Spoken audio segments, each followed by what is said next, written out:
aldean, hau da, foruna, 5. foruna dugu, baina zan Gipuzkoa Solidario jaialdia, baina orain Gipuzkoa Solidario foruna bihurtu da, 5. foruna delakoa, eta beko solairuan ekintzak eta ONG edo elkarte desberdinetako elkarteek egiten duten lana ikustaz aparte, hementxe, hau da, Artuzako kultur gune honetan, ekintza berezi bat ukiko dugu.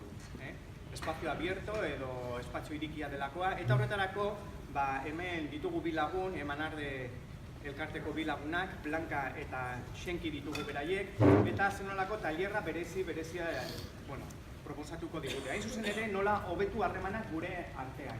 Hau da, zuek elkarte desberdinetako kideak zerete, batzutan ezagutzen zate, baina askok ez dakizute batak eta besteak nolako lana egiten duen.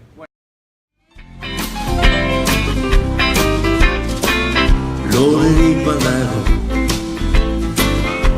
aspaldikorik. Lorerik badago, zakaro. Lorerik badago, espíritu. O sea, tú donde pones tu energía, pones tu foco. Y te tienes que transmitir una emoción positiva para que eso pueda salir. Zakaro. Lorerik badago, espíritu gabeko, zute kasi. Y nuestro criterio va a ser X, como puede ser geográficamente, como puede ser, no sé, es que creo que hay opciones. ¿Cómo le vas a decir a la otra asociación o sea, decir que cuando sale surge una asociación más o menos de tu ámbito, no le puedes decir, oye, que nosotros ya estamos aquí y que tal?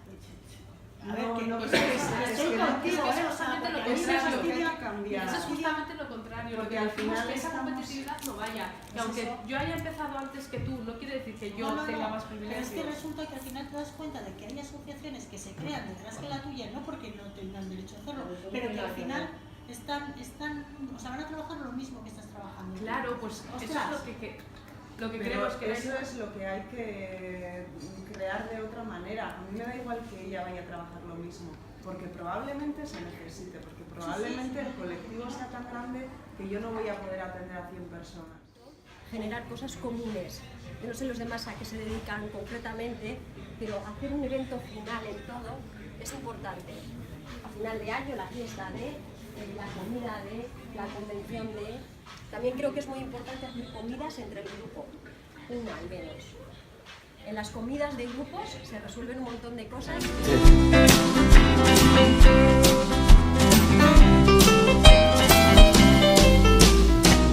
Neskarik badago, aspaldikorik. Neskarik badago, zakaro.